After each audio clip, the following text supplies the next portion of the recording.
Fabián, yo le agradezco el estar con nosotros hoy para hacer la presentación de este libro suyo con el cual fue ganador del 15º concurso nacional de libro de cuento de la Universidad Industrial de Santander con el encanto podrido de Bogotá. Pero antes de que hablemos del libro y nos demos un paseo por este libro, yo quiero que me cuente un poco cómo ha sido esa carrera, esa trayectoria suya dentro del mundo de la literatura. Bueno, Víctor, muchas gracias por la invitación. Es un honor estar aquí en tu programa para hablar de este libro, para hablar de literatura, para hablar de la ciudad. Bueno, te acabo de tutear, no sé si te tuteo o no te tuteo, si eso es irrelevante. Es que yo soy de Santander y a veces tuteo y a veces no, entonces puede parecer raro.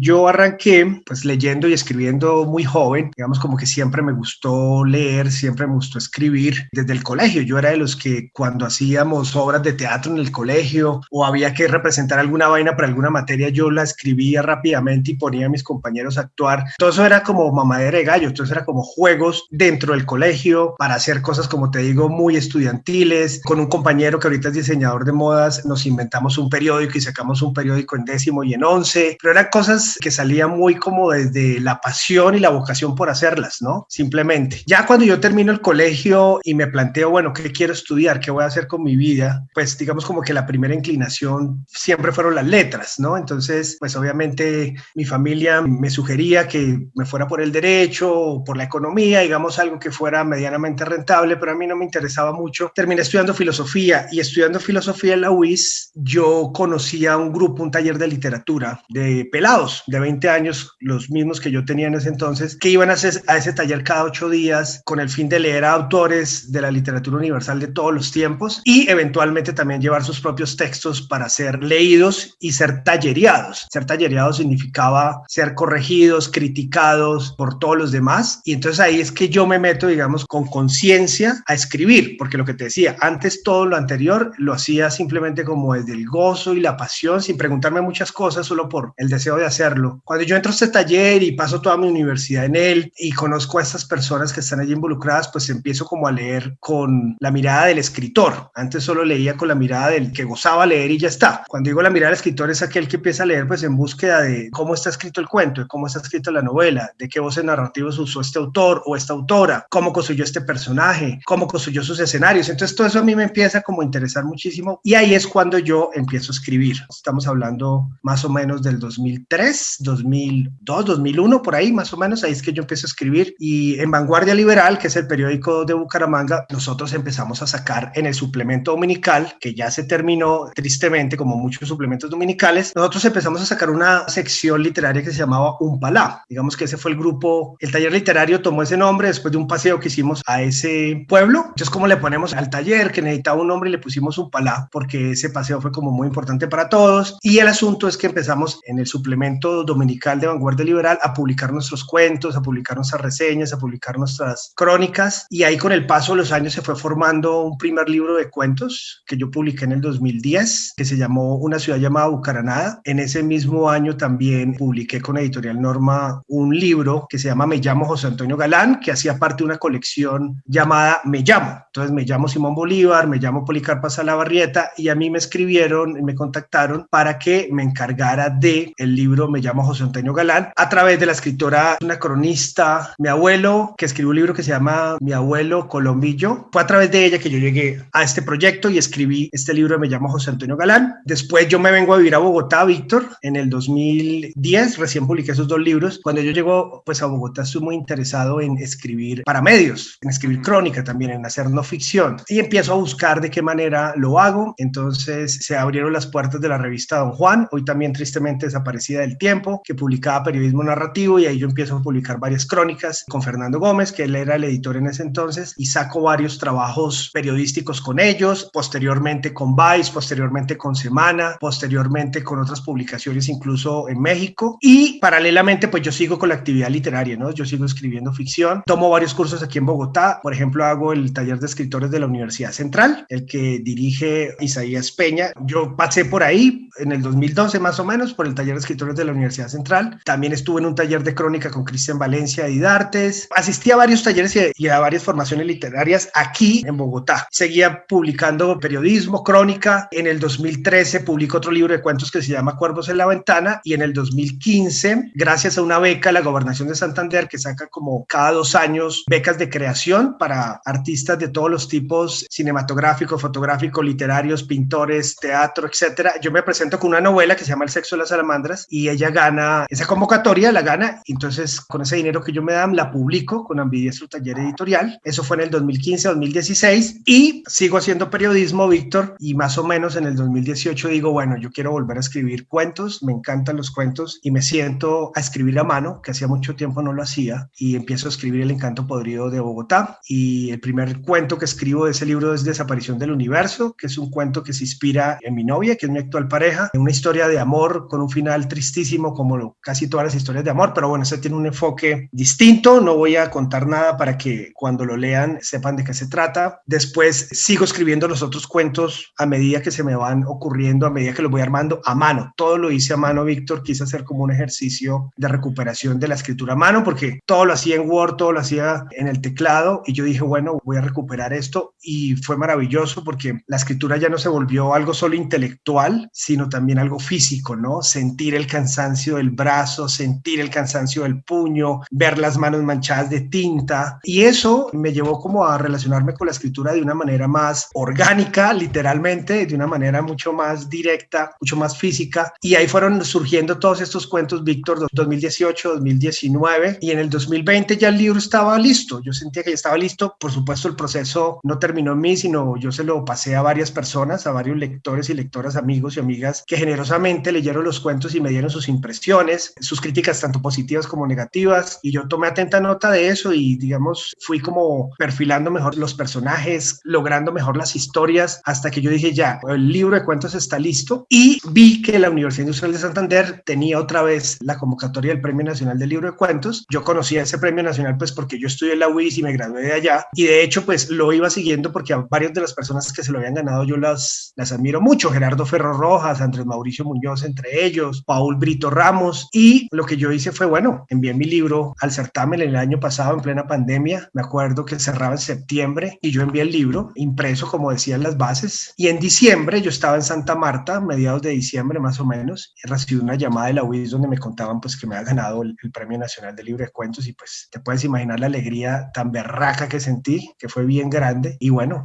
esa es a grosso modo un poco como la trayectoria mía. Pero ya vamos a hablar de este encanto podrido de Bogotá, pero yo quisiera que antes habláramos, Fabián Mauricio, de eso de volver a encontrar o reencontrarse o hacerlo por primera vez la escritura a mano, porque eso definitivamente rompe en dos como ese paradigma que hay hoy en día con respecto a la escritura que debe hacerse casi que única y exclusivamente por medios digitales. Ese punto de escribir a mano trae ese ejercicio donde está el cansancio no solamente de la mano, pero donde también la imaginación como que está mucho más activa, es más libre la imaginación cuando se escribe a mano que cuando se escribe frente a una pantalla de un computador. Pues mira, es que yo también necesitaba hacer esa ruptura, Víctor, porque como te contaba, yo venía pues escribiendo periodismo, colaborando con varios medios, y bien sabes tú que el periodismo funciona bajo presión. Tú siempre tienes fechas límites, deadlines, te mandan o te encargan una historia y tienes que entregarla tal día. Incluso pasé por una sala de redacción en semana en donde esa vaina era de locos y no había, mejor dicho, todo había que hacerlo ya, sacarlo ya de una vez, y obviamente tenías que acudir al computador. Entonces, cuando yo me propuse escribir este nuevo libro de cuentos, dije, quiero otro ritmo, quiero hacerlo de manera pausada, quiero quitarme como esa presión y ese afán que venía en mí por la escritura que venía realizando periodística, y así empecé. Entonces, recuerdo que en unas hojas amarillas de mi madre, ella tenía un consultorio de fisioterapia hace unos años, y pues tenía estas hojas membreteadas en donde ella le mandaba las recetas a sus pacientes o escribía cosas con su nombre, la dirección y demás. Y yo estaba en Bucaramanga, eso fue en diciembre del 2018, pasando ya fiestas con mis padres, y un día cogí ese blog membreteado del consultorio de mi mamá y empecé a escribir este primer cuento, y las ideas empezaron a fluir de una manera mucho más libre. Yo creo que sí, precisamente por lo que te acabo de contar, porque yo necesitaba romper con la escritura en el teclado para entrar en ese otro tiempo de la literatura y dejar a un lado el afán que yo ya tenía en sí por el periodismo, ¿no? Como lo venía practicando, por los deadlines y demás. Entonces, para mí fue necesario hacer esa ruptura. Y cuando empiezo a escribir a mano, me doy cuenta que las ideas, de alguna manera, se adecuaban un poco mejor a un ritmo más lento, más pausado, en donde donde yo podía construir ciertas imágenes que en el periodismo muchas veces me eran vedadas. Te lo digo porque yo entregaba una crónica y por lo general el editor siempre me quitaba las partes más literarias, siempre volvía al texto muy informativo, y un poco como que yo también en este proceso de escritura lo que quería era hacer literatura y no hacer periodismo. Entonces empecé como incluso pues a estudiar también como los textos, por un lado periodísticos de ciertos autores y por el otro literarios, como para entrar otra vez en ese universo, en ese ritmo. Y efectivamente, a medida que escribía el primer cuento, después el segundo, después el tercero, llené ese blog por completo, un cuaderno nuevo, y empezaba a darme cuenta que entraba como un estado hipnótico mientras escribía, como una suerte de sueño en plena vigilia mientras escribía, cosa que no me pasaba con el teclado. Y entonces pues así desarrollé el resto del libro, escribiéndolo a mano. Después incluso en ese primer borrador haciendo correcciones sobre ese borrador, tachando cosas a mano, escribiendo cosas a mano. Esos cuadernos son un caos, son un desorden, no los va a entender nadie, ¿sí? Solo los entiendo yo. Y ya después lo que hice fue pasarlos en computador y ya empezarlos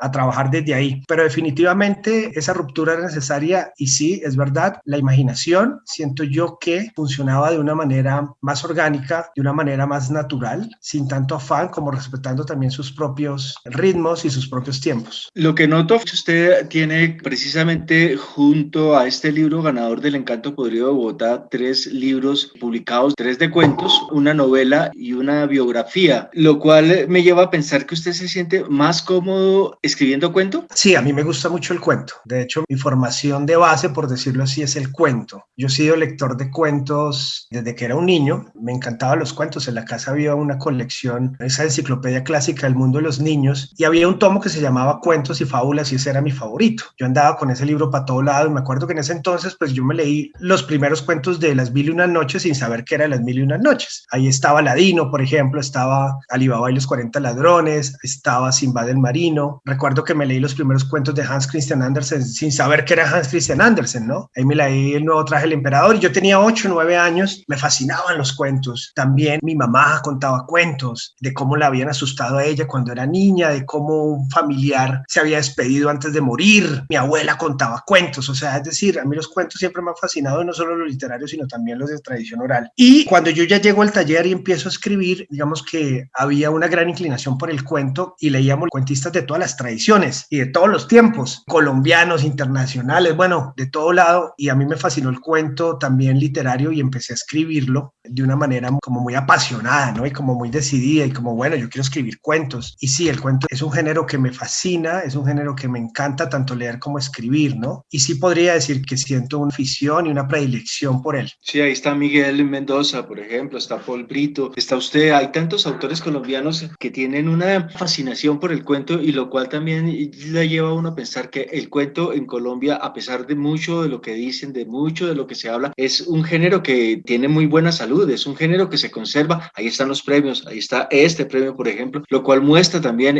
la importancia del cuento en un país de cuentistas, porque realmente Colombia es un país de cuentistas, ahí están todos esos grandes narradores que han comenzado toda su carrera, García Márquez, para no ir más lejos, haciendo cuento, y esta es una tradición que se mantiene. Lástima que el premio de cuento Gabriel García Márquez, a propósito, haya quedado como en suspenso, como se haya dejado por ahí, ¿no? Que era ya a cuento publicado. Sí, total, total. Fíjate que ahí Colombia y Latinoamérica han tenido una tradición cuentística enorme y este sí que era un incentivo para eso además, ¿no? Este premio además que estaba muy bien dotado, ¿no? Si mal no recuerdo eran 100 millones de pesos y era como anualmente uno esperaba ese evento para también enterarse de otros autores u otras autoras de otras partes del continente que estaban escribiendo cuento y pues leerlos, ¿no? Yo recuerdo que gracias a ese premio yo conocí la obra de un escritor caleño que ganó ese premio, Con razones para desconfiar de sus vecinos. Compré ese libro Noriega. y lo leí. Eso, Luis Noriega. Luis Gracias, Noriega. Víctor. Y me fascinó. Yo me acuerdo que lo estaba leyendo y no podía parar de reír, me carcajeaba. Y a mí un libro que me haga reír, pues ya inmediatamente se vuelve mi mejor amigo, porque no son todos los libros los que uno lo hacen reír. Este libro tenía mucho humor y yo me reí con varios de esos cuentos de Luis Noriega y me encantó Luis Noriega. Y sí, el cuento tiene una gran salud y tenemos una tradición enorme. Tú nombrabas a García Márquez. García Márquez tiene cuentos fantásticos, digamos, lo conocemos más por tus novelas y por supuesto por 100 años de soledad o por El amor en los tiempos del cólera o bueno, cualquiera de estas novelas que son fantásticas también, pero a mí me gustan mucho los cuentos de García Márquez de esa primera etapa, cuando García Márquez era un jovencito, 20 y pico de años, y de hecho a mí me gusta mucho como explorar esa parte de los escritores grandes, como para darme cuenta cómo se formaron, ¿no? Lo que escribían cuando tenían 20 y tantos años. A mí me gusta mucho un cuento del que se llama Eva está dentro de su gato, que es fantástico, es que es como una mujer que muere una noche y termina atrapada en el cuerpo de un gato, y cómo está narrado, es de los cuentos menos nombrados de él, pero me fascinó cuando lo leí. Y en esa misma línea, por ejemplo, Víctor, yo estudié también los cuentos olvidados de Julio Ramón Ribeiro, este gran cuentista peruano, y ahí uno, por ejemplo, encuentra un cuento que se llama La Careta, que si tú lo lees, te vas a dar cuenta que es una reelaboración de Bola de Cebo de Maupassant, que es otro gran cuentista francés, o Julio Cortázar con La otra orilla, que son este volumen de los primeros cuentos de él, antes de Bestiario, y ahí tú encuentras, por ejemplo, un cuento que se llama Puzzle, ¿sí? Rompecabezas, que es una reelaboración del Corazón del Ator de Edgar Allan Poe. Entonces, como que encontrar en estos grandes autores esas influencias de sus primeros tiempos antes de volverse esas grandes firmas, a mí me motiva un montón y me llena de gran motivación, valga la redundancia, pues para precisamente no temerle a las influencias, ¿no? Y como saber que uno también está parado en una tradición literaria muy amplia y en este caso una tradición cuentística muy amplia, colombiana, latinoamericana y universal. Hace un rato, pues, no sé, nombré Las Mil Noches y una Noche con estos primeros cuentos que leí cuando era niño, pero después ya de adulto conseguí la edición completa y leerlos una gran maravilla y entender desde los cuentos en sí el poder y la potencia que tienen los relatos, ¿no? Que no se nos olvide esa gran tradición de cuentistas que tienen los norteamericanos. Ahí están todos sus grandes escritores, ahí está Tom Wolfe, está Faulkner, están tantos otros que a través del cuento pues han expresado muchas cosas, y Tom Wolfe es obviamente pues el periodista, el vanguardista, el creador del nuevo periodismo que se llamó, que también que tiene esas novelas como La Feria de las Vanidades, que es un monumental tratado de mamadera de gallo, que a propósito, y volvemos a esto también, y es ese humor, y ese humor que usted guarda en los cuentos es un humor que también está presente en toda su literatura. Pues sí, es decir, en algunos cuentos, no en todos. A mí me gusta como meterle humor a los cuentos, sí, me parece que como te decía hace un rato, si un libro no lo hace reír ya, esto se gana tu corazón, y me parece que los cuentos, dependiendo el personaje, dependiendo la situación, hay que meterles humor y digamos que la misma historia te los va dando, ¿no? Te los va dando y sí, por supuesto, por ejemplo, en este libro hay un par de cuentos en los cuales hay humor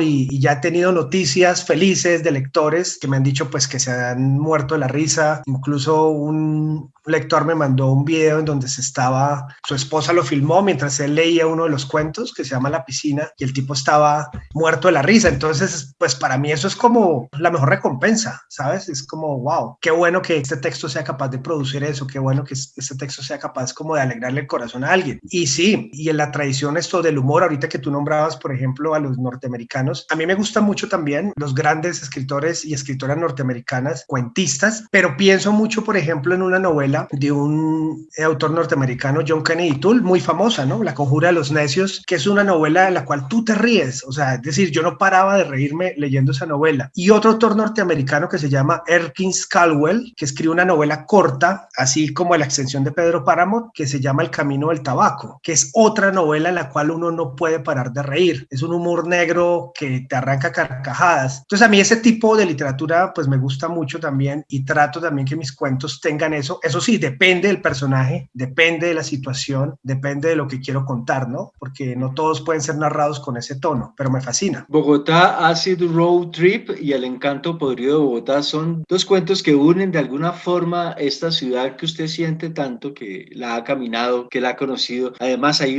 mucho de humor negro en este Encanto Podrido de Bogotá, que es un cuento que obviamente es el que le da el título al libro con el cual usted se ganó el concurso y que también abre el libro. De por sí es el primer cuento que aparece ahí. Este Encanto Podrido de Bogotá surge de alguna experiencia, sale... Pues mira, Víctor, yo creo que la mayoría de los cuentos o de los textos que yo he escrito tienen que ver con cosas que yo he vivido o que he escuchado o con las que me he relacionado. El Encanto Podrido de Bogotá surge básicamente de una experiencia, y es que hace un par de años yo trabajaba con Biblored haciendo unos talleres en distintas localidades de Bogotá. El programa se llamaba Crónicas de Barrio y lo que yo tenía que hacer era ir a distintas localidades, encontrarme con personas de esas localidades y durante varias semanas incentivar la escritura de crónicas, ¿no? Por parte de estas personas. Uno estos grupos fue en la localidad de Tunjuelito, la Biblioteca Gabriel García Márquez, también la conocen como la Biblioteca El Tunal, y allí nos reuníamos semanalmente, un día a la semana, durante 4 horas con un grupo de ex habitantes de calle.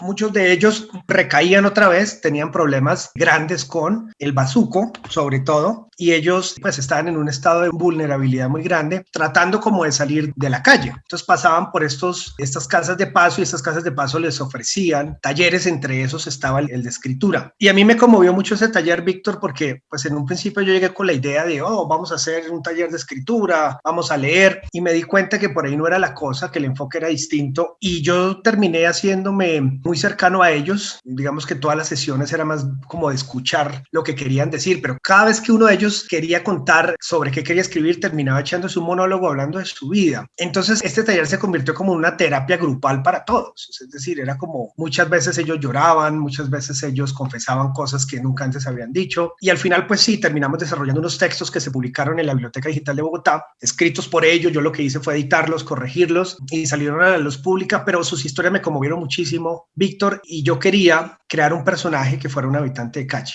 y un poco como recogiendo las voces de estas personas que compartieron conmigo en el taller y metiéndole también pues dentro de esa voz como esa parte de la realidad y esa parte humana de ellos como habitantes de calle. Y entonces así construyo El encanto podrido de Bogotá, que el narrador y el personaje es un habitante de calle, tipo que anda por las calles, un reciclador, y anda a Bogotá de arriba abajo, y anda con unos perros y con una gata. Y eso también me conmovió muchísimo porque, digamos, cuando uno está habitando la calle, pues la calle es brutal, ¿sí? En la calle donde no tienes dónde dormir, este clima de esta ciudad es inclemente, la inseguridad, ¿no? Las peleas entre ellos mismos, y ellos se encuentran, porque uno de ellos me contó, el amor, de alguna manera la redención en los perros. Uno de ellos tenía un par de perros que había perdido después de que él pasa por rehabilitación y nunca más los volvió a ver. Bueno, una historia tristísima, pero cuando él me contaba esa historia del amor que sentía por los perros, yo entendí que esos perros representaban para él la salvación, representaban para él el amor que lo salvó de no tirársele un carro,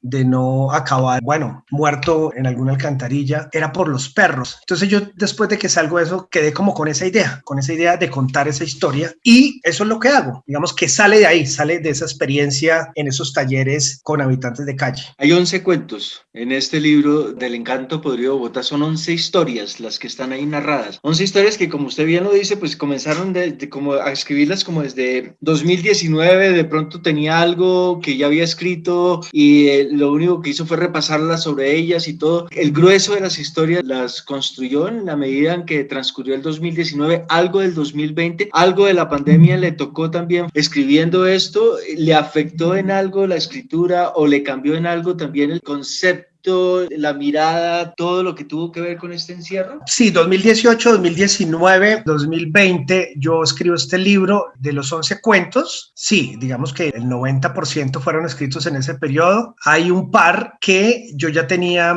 escritos como en borrador y lo retomo, uno que se llama Eclipse de Luna y otro que se llama La voz de la segunda persona, pero los otros 9 sí fueron escritos en este periodo de tiempo. Hay uno de ellos que se llama No hay asteroide que valga, que es un cuento de un hombre que decide quedarse en su apartamento después de que anuncian que van a caer 3 asteroides sobre la Tierra. Es como un cuento del fin del mundo en Bogotá. Su esposa y sus hijos sí se van porque sale la noticia de que en la parte más austral de América es posible salvarse. No hay un fundamento científico para ello. Lo que han dicho, digamos, los grandes científicos y la NASA es que el fin es inminente. Pero este hombre se queda porque es terco y demás, y se pelea con su familia y queda absolutamente solo. Va pasando los días, las semanas, y Bogotá queda absolutamente sola, desolada. Pues imagínate, cuando arranca la pandemia, hace un año que nos mandan a cuarentena, y hace un año estábamos viviendo el terror, ¿no? El terror psicológico de estar encerrados, de no saber qué diablos está pasando, de tener miedo de salir a la calle porque de pronto me infecto, digamos, esa opresión constante de entrar en una zona desconocida. Entonces, por supuesto, esas sensaciones que eran nuevas para mí, que yo no había experimentado y que creo que ninguno de nosotros había experimentado, por supuesto me sirvieron para contar mejor esta historia, ¿no? Porque también trataba sobre el fin del mundo, porque también trataba sobre una situación apocalíptica. Nosotros sentíamos hace un año que el mundo se iba a acabar. Yo he hablado con muchas personas, a mí me gusta preguntarle a la gente muchas cosas, con el taxista, con la señora de la peluquería, con la señora de la tienda, y varios coincidían en eso, que sentían que el mundo se iba a acabar, mejor dicho, que de esta no salíamos. Entonces esa sensación de que el mundo se acabó, pero al final no se acabó, porque yo también la experimenté, la empleé para construir esta historia de No hay asteroide que valga. Fabián Mauricio, ¿qué viene ahora? Este premio, ¿qué le trae a usted el ganarse premio como este de cuento de la Universidad Industrial de Santander? Pues bueno, mucha alegría, mucha satisfacción, mucho orgullo, pero ahorita lo que viene, Víctor, es coger el libro, ¿cierto? Cogerlo, aquí lo tengo impreso, y como quien dice, echárselo al hombro, ¿cierto? Y empezar a caminar con él. ¿Con esto qué quiero decir? Ya mismo yo estoy, digamos, en la tarea de contactar medios, de contactar prensa para enviarles el libro y buscar que publiquen un texto, que publiquen un artículo, una entrevista, una reseña, porque quiero que el libro se dé a conocer, quiero que el libro llegue a los lectores, quiero que el libro encuentre sus lectores, no simplemente, bueno, ya me gané el premio y me desentiendo, no, sino voy a estar ahí como al frente de él para acompañarlo, como te digo, a diferentes lectores y pues lo que te digo, que salgan reseñas, entrevistas. En redes sociales también estoy contactando de esas personas que leen y reseñan, ¿no? Estos influencers en Instagram se llaman bookstagrammers. Entonces, como que ese tipo de cosas, eso es lo que estoy haciendo, Víctor. Que el libro, ¿cierto? Vuele, camine, que llegue a la gente que tiene que llegar, pero ayudándole, ¿no? No desentendiéndome, en eso estoy. Fabián, ¿es Bogotá, pensando otra vez en ese encanto podrido de Bogotá, es Bogotá un buen escenario para escribirla y además también de escribirla? Claro, claro que lo es. Víctor, mira que las ciudades, pienso ahorita en Italo Calvino, ¿no? En las ciudades invisibles, en ese maravilloso libro, donde él se inventa muchas ciudades, son ciudades imaginarias, pero también donde él presta varias de sus sensaciones de ciudades reales para escribir ese libro. ¿Con esto qué quiero decir? Cada libro que se significa en una ciudad, pues muestra una visión muy desde el autor, desde esa sensibilidad. Por ejemplo, si tú ves la New York de Paul Auster, es distinta a la New York de John Dos Passos, ¿sí? Por poner un ejemplo que no sea bogotano. Pero si tú, por ejemplo, ves la Lima de Mario Vargas Llosa, es una Lima distinta a la de Julio Ramón Ribeiro. Y para venir al caso bogotano, por ejemplo, si tú ves la Bogotá que ofrece Rafael Chaparro Madiedo, psicodélica, surrealista, es muy distinta a la Bogotá que ofrece, por ejemplo, Antonio Caballero con Sin Remedio, que es existencial, llena de tedio,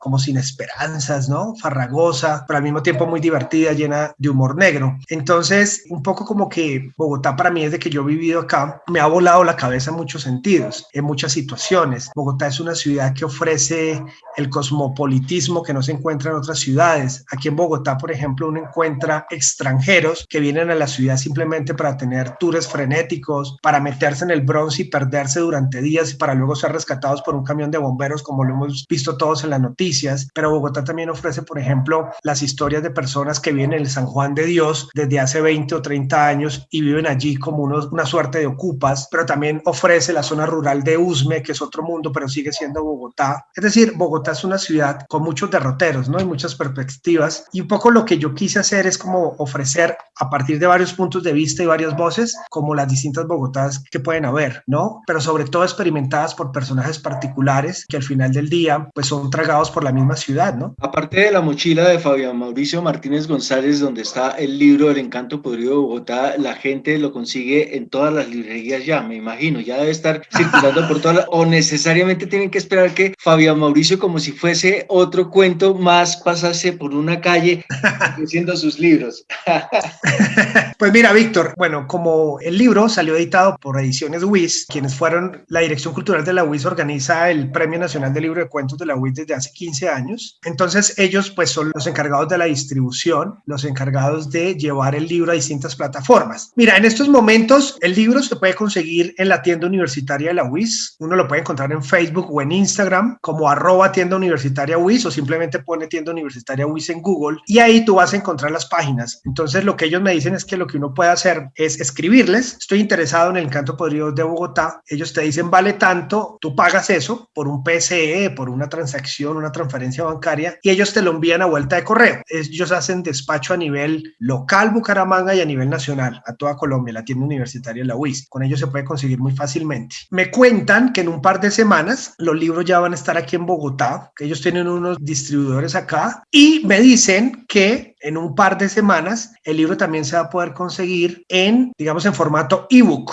que se va a poder conseguir pues por Amazon, por Apple Books, Baker and Taylor, La Casa del Libro, etcétera. Lo que te estaba diciendo, va a estar disponible en Bogotá a través de los distribuidores, que es la librería de la U.com, www.libreriadelau.com, y Universilibros, ¿no? Que son distribuidores de libros universitarios, de editoriales universitarias. Y lo que me contaron allá en la UIS es que ellos también no solo hacen despachos nacionales como la tienda universitaria de la UIS, sino también hacen envíos al exterior para el que quiera el libro físico por allí. Y como te digo, también en un par de semanas va a estar disponible en ebook para poderse comprar en su versión digital en Apple Books, en Amazon, en La Casa del Libro, en Google Books, bueno, en todas estas plataformas que ofrecen libros digitales. Pues yo le agradezco mucho, Fabián, por haber estado hoy con nosotros. Además, cuento de una vez los días, las semanas, las horas que nos separan de la Feria del Libro de Bogotá, porque quiero verlo usted presentar El Encanto Podrido de Bogotá en el marco de la Feria del Libro, porque además debe ser una presentación muy divertida, porque es que este libro da para eso, para divertirse y para poder pensar también en otras cosas, aparte de la diversión, obviamente en los cuentos y obviamente en el autor. Pues Fabián, muchas gracias nuevamente por haber aceptado esta invitación. No, Víctor, muchas gracias a ti por esta invitación. Y bueno, sí, yo también estoy súper emocionado con la idea de presentar el libro en la Feria Internacional del Libro de Bogotá. Ojalá, esperemos que de aquí a agosto lo podamos hacer, que esta maldita pandemia no vaya a frenar otra vez la reunión y el encuentro, y que podamos lograr eso, la reunión y el encuentro en la Feria Internacional del Libro de Bogotá. Y bueno, invitarlos a todos ustedes a que consigan y lean El Encanto Podrido de Bogotá, porque como bien dice Víctor, tiene cuentos divertidos, tienen humor, pero también van a encontrar otras voces, porque la idea mía no era solo, o era ofrecer además el libro que tuviese varios géneros. También van a encontrar ciencia ficción, van a encontrar terror, van a encontrar realismo sucio, bueno, el humor del que hemos hablado también hoy. Entonces es un libro que tiene varias maneras de ser abordado, varios géneros, varias voces, y bueno, espero que les guste, que lo disfruten y que, bueno, se enamoren del Encanto Podrido de Bogotá. Nuevamente gracias, Fabián, muy amable. Gracias, Víctor.